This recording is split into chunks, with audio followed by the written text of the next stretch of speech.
The play I was given to watch was Samson et Dalila. Samson et Dalila premiered at Ducal Theatre in Weimar in 1877. Something particular is Saint Saëns, who was the composer, began the oratorio in 1867, but then realized he wanted to make the production an opera. The difference between an oratorio and an opera is more of a musical theater, while an oratorio is more of a performance piece. So many people expressed alarm about a biblical subject being performed on stage, and Saëns abandoned the opera because he felt it was not good enough. After building up courage in 1872, he began to work on the piece again, and the first act was given a concert performance in Paris in 1875. There was little interest shown and severely treated by critics. He finished the production in 1876, and although no French theater was interested in the opera, a person by the name of Lisette showcased it in the Ducal Theatre, again in 1877. The opera did not become much heard of until 1890 when it was showcased in Paris, France. Here's a picture of the composer Camille Saint-Saëns and the Ducal Theatre. That is more of a modernized picture than what would have been taken in Saint-Saëns' time. So the synopsis of Samson et Dalila.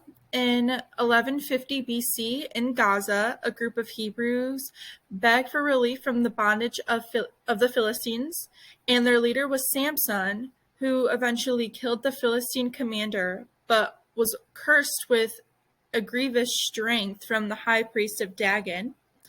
Samson met a seductive woman named Dalila, who made Samson deaf to the old Hebrew prophecies. Her focus was that he needed to have her as the center of his life, and she eventually made it that way.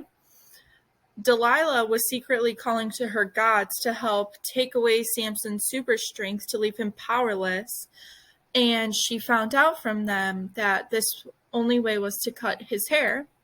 And she later then told the Philistine soldiers, who blinded Samson and taunted him, as well along with the high priest, and they taunted him in the temple of Dagon.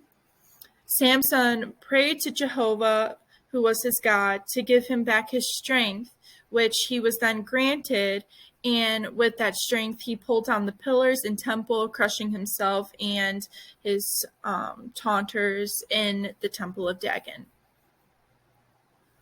So the characters of this opera, Dalila is played by Elena Garanca, and Samson is played by tenor Roberto Alagna. And if you've noticed, on the picture on the right is the production of Carmen, and we could see that Elena played Carmen and tenor played Don Jose. So they have been in a few productions together, and we could see that their chemistry with one another helped bring, both sets of characters to life. So Elena Garanca was born on September 26th of 1976 in Riga, Latvia, making her 46 years old. She has a family history of a musical sense. Her father was a choral director, and her mother was a leader, singer, and a professor at the Latvian Academy of Music. She began her professional career at the München Court Theater in München, Germany in 1998. She had her international breakthrough in 2003 when she sang Ennio in a production of Mozart's La Clemenza di Tito. She later played roles like Charlotte in Werther and Dorabella in Cosi fan tutte. In 2008, she made her debut at the Met Opera in New York, playing the role of Rosina in Rosina's second Barbieri di Siviglia. This role made her noticed by many nationwide, per the critic Bernard Holland, who said that, quote, she is the real thing.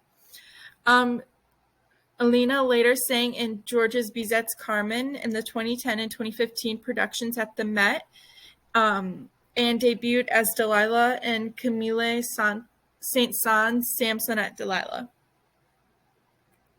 So here are pictures of Alina in numerous productions she's played in. Again, we could see that she is with tenor in another production. Who is Dalila? Dalila is a seductress with the help of her maidens and was able to persuade Samson to fall in love with her and forget about the old Hebrew ways. She was granted his attention and his trust, and she broke that by telling the Philistines of a way to dismantle him of his power. She betrayed him many different times, making him fall in love with her not the same, vice versa. And it only ended up having her die along with him and other Philistines in the Temple of Dagon. And this clip is Delilah seducing Samson. This was their first encounter with each other.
So Delilah's singing, apart from that part, we can see that she's really trying to drag in Samson. But as the production goes on, we could see her desire to hurt Samson is motivated solely by her loyalty to her gods and her hatred for the Hebrews. And Delilah was a Philistine, so she viewed them as slaves, nothing more equal to them. So that's where this hatred and this aboveness comes from. So Delilah and the high priest, who again curses Samson with strength, they sing a duet expressing their mutual hatred for Samson and the Hebrews. And Delilah vows to discover the secret of Samson's strength. And this just shows that, her motives this whole time were never pure intention with Samson. So what this tells us about Alina Garanka's singing, online I found that she is a mezzo-soprano, meaning she could sing high but not the highest note or score. She sings a lot about desire and wants in her productions like Carmen, and her singing ranges allow her the ability to portray characters and pitch changes with emotion, meaning that she could portray people like Carmen and Dalila who, have these motives that are not always pure, but she makes it work. And that is all. Thank you.